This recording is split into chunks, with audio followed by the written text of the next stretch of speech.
Welcome to the Maverick Podcast. I'm your host, Kathy Rose. And as always, a big shout out and a big welcome to all the free spirits walking the Maverick path, the independent thinkers, the people who believe that they are a tribe of one.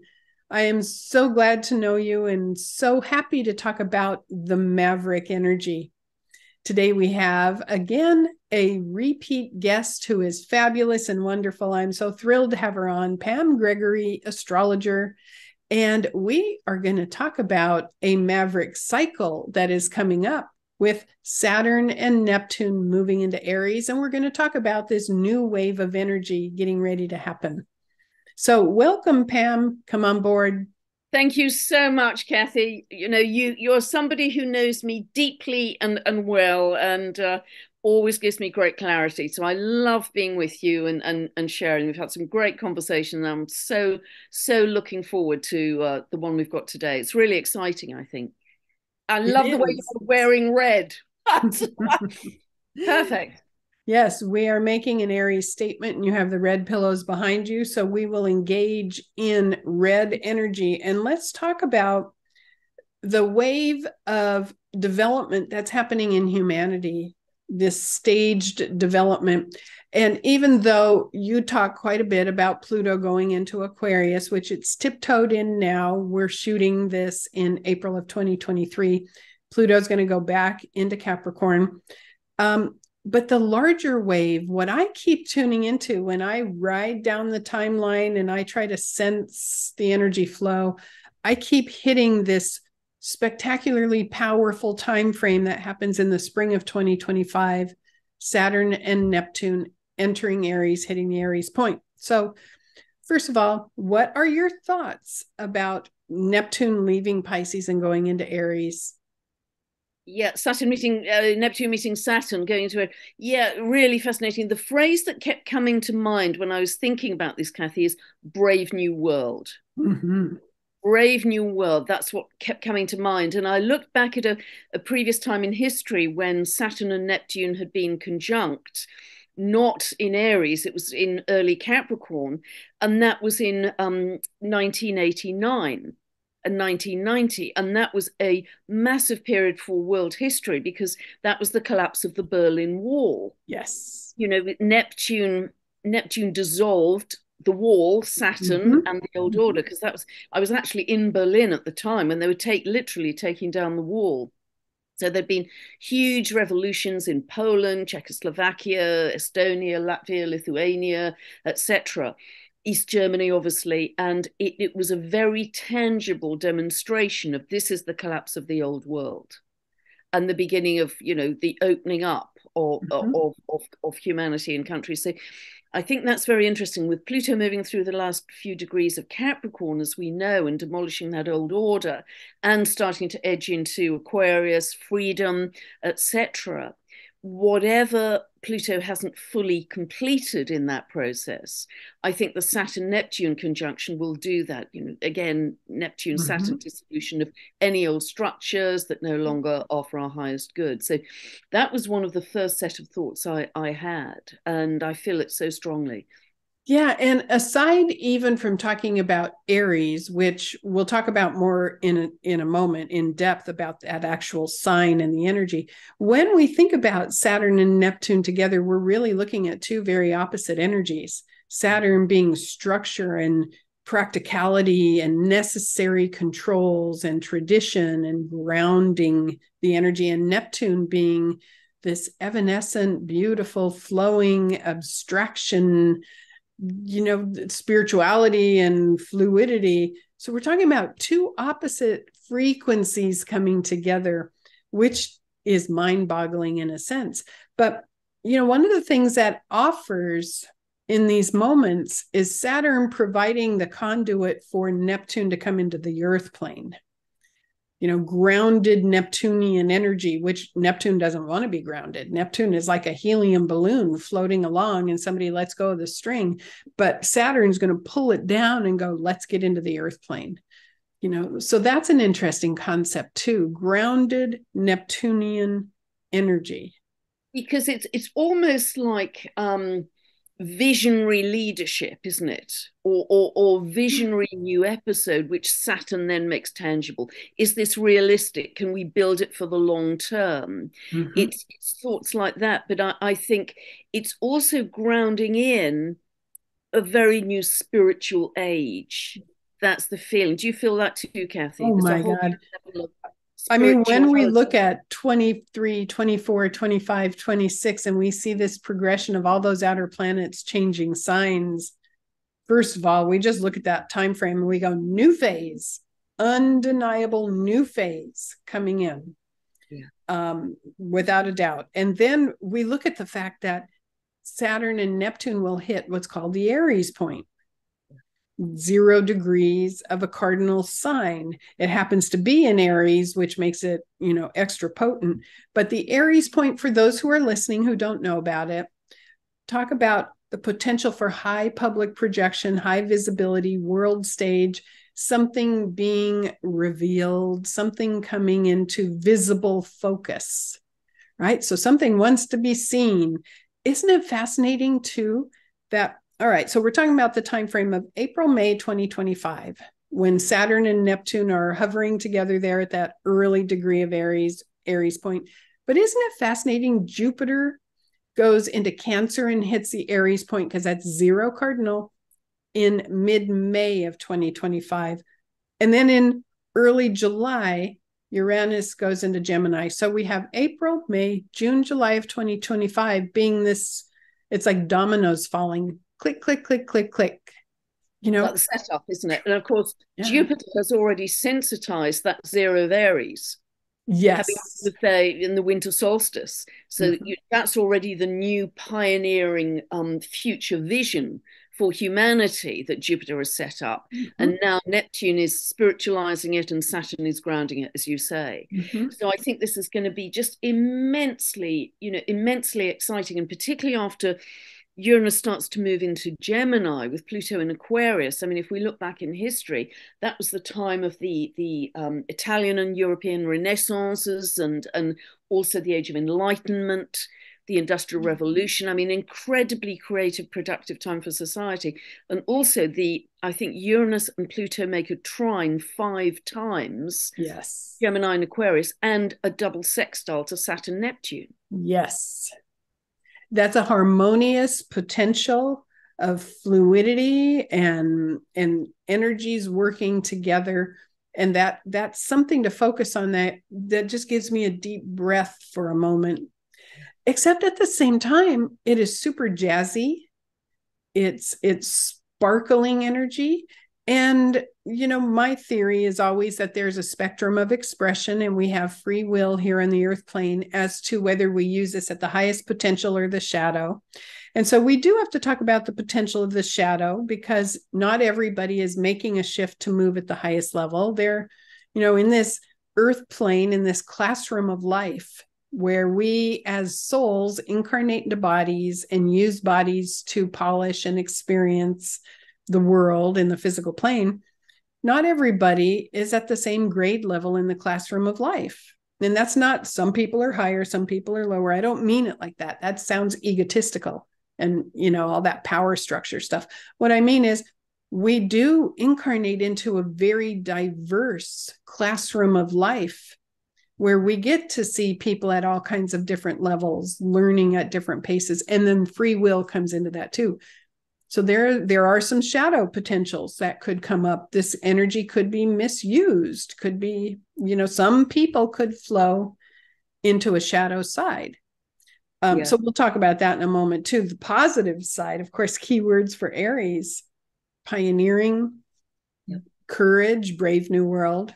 Yeah, and sovereignty. I think your own autonomy, sovereignty, your own sense of inner power, as well, independence, individuality, self-sufficiency, which the North Node moving into Aries in July will set us up for, because I think it stays there until January 2025. So that North Node in Aries is the setup to go it alone, but within the group. Go it alone, but within the group, with Pluto in Aquarius. Become more self-sufficient. Detach from the mainstream society that has existed up to now. Well, it's also something about Neptune and idealization. So when we talk about currently right now, Neptune being in Pisces, coming to that anaretic degree, which is the 29th degree, which means when planets hit the anaretic degree, like Pluto in Capricorn ongoing, and Neptune shortly in Pisces, the anaretic degree creates a big pressure to get it right, to learn what you need to learn. And it sometimes bubbles up to the surface, the shadow, to say, let's look at the exaggerated side to this and let's find correction. I find Neptune and Pisces, some of the shadow things that have come up. The beautiful thing about the transit of Neptune and Pisces is that we are now compassionate for people who have been bullied. We are compassionate and sensitive to people who have been marginalized. There's a great awareness of saying, I need to be sensitive to people who are going through intensity. Let's be sensitive. Yeah. But yet, that has gone too far in some areas where now people are afraid to say anything because, gosh, I don't want to offend somebody. And, so there's a correction. There's a need to sort of balance all that out. So I think what's going to happen, because there is a segment of energy that is oversensitized now, or embracing victim a little too much, really being aware of, I've been victimized, so you need to be sensitive to me. I understand that. I'm not criticizing it. That's going to shift though when it goes into Aries. Yeah, and a big time shift. Yeah, that's so interesting. It's such a different energy, isn't it? Pisces to Aries. My guest today on the Maverick Podcast, astrologer Pam Gregory. And, looking back in history, it was so interesting. What I found is a lot of organizations were set up when Neptune was in Aries that were about leadership for the underdogs. There was the Red Cross, there was St. Bernardo's for orphans, there was the Salvation Army. There were a whole range of organizations that were set up to protect. I understand slavery was abolished around 1865 and serfdom was abolished in Russia, all when Neptune was in Aries. It's looking after, taking leadership for the underdogs in society or the victims or whatever. So that's the shift. But it's so interesting, isn't it, as Neptune moves towards that anaretic degree, how much of the veil are we going to get? How much of the disillusionment or the thickening of the illusion, almost the thickening of the dream and the deception and drug induced or whatever, all of that side of things are almost going to crescendo, and then we get the break point as Neptune and Saturn move into zero of Aries. It's going to be a real shift of energy, isn't it? I really think it is. It is a collective understanding of, again, Saturn providing the portal or the opening to allow Neptune to come into the earth in Aries, which is remembering you are empowered, you are capable. I believe in your ability. So yeah, maybe you have been victimized or been bullied or marginalized. I have compassion for that. I love you. But now you are able to stand up and make a change and feel your courage again, or feel your ability to get back on top of this. So it is engaging the warrior energy, not just the courage, but the confidence and the initiative, because Aries is initiative. So it's like, I don't need anybody else to take care of me. I'm going to take care of myself. I'm going to self-sufficiency. Of course, I have Moon in Aries and I love that. If ever there's a buffet line, I always end up first in line. I don't push and shove, but if I'm hungry, I can end up first in line in any buffet. But isn't that what is most helpful to me? Because if somebody is unwell or feeling victim or whatever, I always try and see them at their best, them at their strongest, them at their most capable, rather than just sympathizing, because sympathizing, is wonderful. It's very feminine, but it doesn't necessarily help that person get back on track. So see them shining in their strength. And And it feels like a whole new episode, doesn't it, Kathy? A whole new episode for humanity, which is really going to start to blossom with those trines between Uranus and Pluto. Do you feel that? I do. And a lot of the people who have gone through a traumatic phase of understanding where they have been bullied or marginalized or victimized, they, it's like come up to the surface and they're feeling vulnerable and sensitive, are now, I'm hearing from them and they're going, but I'm getting tired of that. And I want to be a warrior. I want to feel powerful and strong again. And I just don't want to be thinking about being victimized anymore. But they had to go through a period of that where it came up to the surface. And I think humanity also needed to go through a period of saying, let me give you a hug. Let me give you a helping hand. Let me show you I care. But it's a bit imbalanced. And the next phase comes in that says, now let me support you while you do it for yourself. And that can be very compassionate. Absolutely beautiful. And it's very interesting, isn't it, that we have always, through this lifetime and many lifetimes, deferred to external authorities of many kinds. That's how life was operated, parents, police, teachers, whatever. We're very obedient people with these external authorities. But I think the process of Pluto moving through those last few degrees of Capricorn is saying, look inwards to your own inner authority. Mm-hmm. And that really starts to blossom with Pluto moving into Aquarius.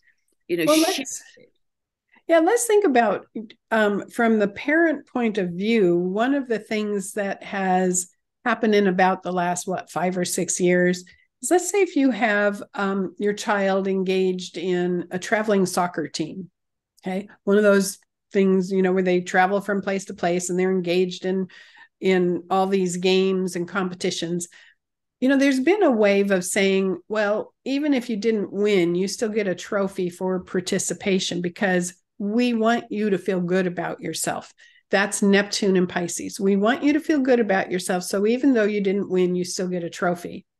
The shift, I think, when it goes into Aries, is going to be the message of feel good about yourself, whether you win or lose. It doesn't matter. Just carry on. And we don't need to provide the trophy, even if they didn't win.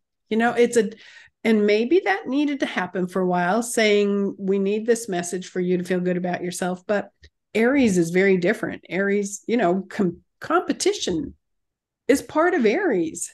Yeah. And also that feeling of having such a strong sense of center that that doesn't matter. There's another game around the corner. I'm a strong, self-sufficient being. I got to tell you, some of the most spiritual, coolest people I've ever met have been hardcore athletes. Back when I was doing martial arts and before that in my athletic days, some of the coolest people, because there wasn't the need to fall apart if they didn't win. They were just like, hey, forget about it, move on, carry on, and keep doing what you're doing. They were warrior, isn't it? It's a spiritual warrior energy.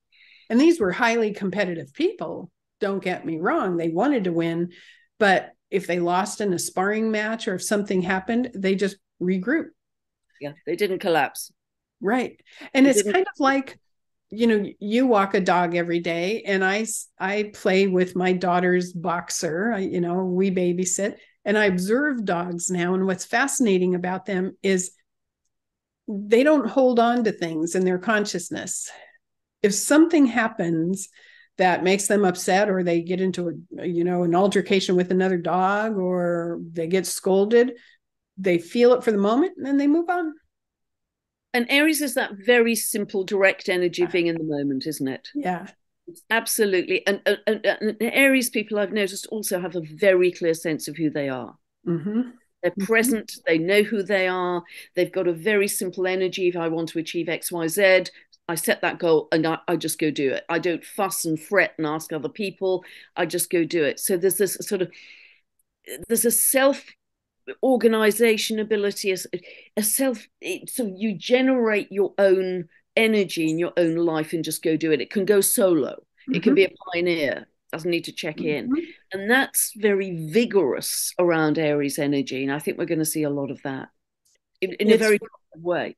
Yeah, it's remembering our own capability and remembering to praise ourselves, that self-sufficiency. Now that's Aries done well.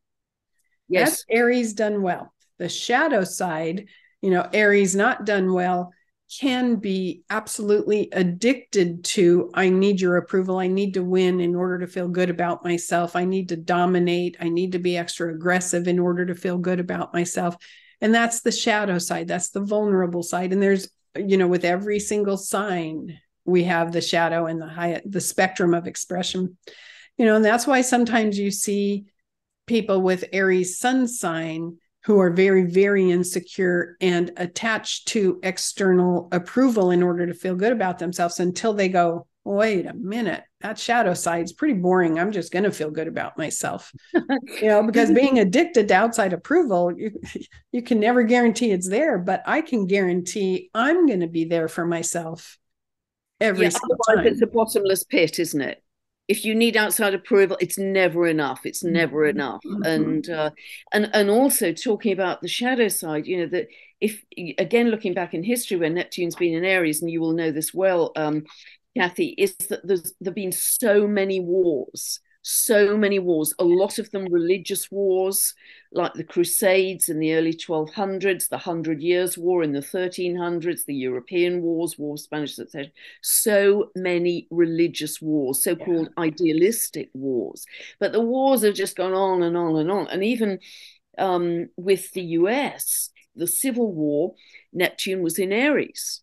And also World War II, I think Neptune was then in the very early degrees of Libra, so it was still very close to that world axis, but opposite those degrees of Aries, and also Uranus was in Gemini then. So it's very interesting that there's such a history very strongly in the US of Neptune in Aries representing war. And we've got to change that pattern. We've got to step out of that shadow, because how many centuries do we go around the hamster wheel? Mm-hmm. Exactly. And that is the shadow potential. And I want to be very careful, as you want to be very careful, that we don't anchor that possibility in somebody's mind, creating fear or worry, but it is a possibility that needs to be addressed and looked at. Because again, if we're talking Aries energy, Aries isn't, oh my God, I'm afraid. Aries goes, gotta look at it, gotta face it head on. The Aries is the ram. Head Absolutely. Down, move forward. And I think what we so often forget is that we as collective humanity are creating this. Mm-hmm. In every moment, the future is invisible. We as collective humanity are creating this. And the reason for mentioning it is that so we won't repeat it again. Let's do it better than all of the previous times when we messed up and made a pig's ear of Neptune in Aries and it expressed as aggression. Let's do it beautifully as a new spiritual episode for humanity. Let's make it magnificent, because it's down to us as humanity. Mm-hmm. We're not having the future imposed on us externally. That's partly the lesson of Aries. It's up to us to initiate a very different era for humanity. Exactly. So many of the signs are there, those beautiful aspects between Saturn, Neptune, the sextiles to Uranus and Pluto, with the 5 trines between them, running through 26 through to 28. Mm-hmm. I mean, beautiful as creative Renaissance evolutionary energy, which I think will become much more spiritualized than we have ever known in this lifetime for sure, and probably many lifetimes. So new beginning, new phase, dealing with self-sufficiency, dealing with inner confidence and pioneering. And the word pioneering, what are we going to pioneer? Well, my sense with Uranus going into Gemini, Pluto in Aquarius, and really starting with that great conjunction of Jupiter, Saturn conjunct in Aquarius, which was early 2021. My sense is where we're going to pioneer is the potential of the mind and quantum entanglement and quantum manifestation, that we're going to open up that understanding that when we engage our thinking, the universe cooperates. And body, mind, spirit healing and science maybe starting to tiptoe into that area to go, yeah, maybe there's something to that. Science talks about it a little bit now, but I think we're going to see a surge, but not just needing science to tell us it's true, people engaging it themselves. Absolutely, 100% with you on that, Kathy. 100%. I think it's almost a blending of science and spirituality. So we almost have a better understanding of the spiritual side via the science to legitimize it for those people who aren't fully on board. But we are really, really going to understand the mastery of our mind and how everything is energy and frequency, how we can use intention, focus, and therefore manifestation, particularly. You're moving into Gemini, the sign of the mind, Pluto in Aquarius, the sign of the higher mind. We're really going to get this in such a big way that everything flows once we get our mind straight and we stop the negative self-thinking, the churning, the even I suffer from and have done recently. We get on top of that. Yeah. And we become almost, this is the wrong term really, but a thought policeman to say, no, stop it. Yeah. What I'm doing is manifesting what I absolutely don't want. Stop it. Yeah. And sometimes we need to experience that. Sometimes we need to have these moments of correction where even though we know our thinking creates our reality, sometimes our underlying fears or issues or vulnerabilities come up. We engage in what we don't want. It manifests. We go, oops, got to get back on track. Sometimes we need that but it's the correction that's important. But what I want to see, or what I'm hoping, is more and more people believe they can do it and take responsibility for themselves and do it. Because there are a whole lot of people I know who go, yeah, I think I can do it, but why don't you do it for me?